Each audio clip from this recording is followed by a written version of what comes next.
how to check saved drafts on Instagram. So if you want to check your saved drafts, you can head over right here to your plus icon.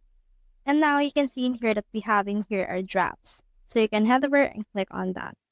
Now you can see that we have in here some Reels drafts as well. So you can head over and then see them by clicking on the plus icon. If you want to, there's also another method to track them. You can head over right here to your profile. From in there, you can see in here this. So if you have a post draft, they will appear on the first right here.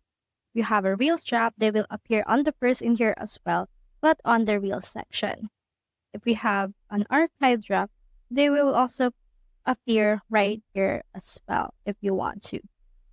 So if you have a story draft, they will also appear once you have head over to your story.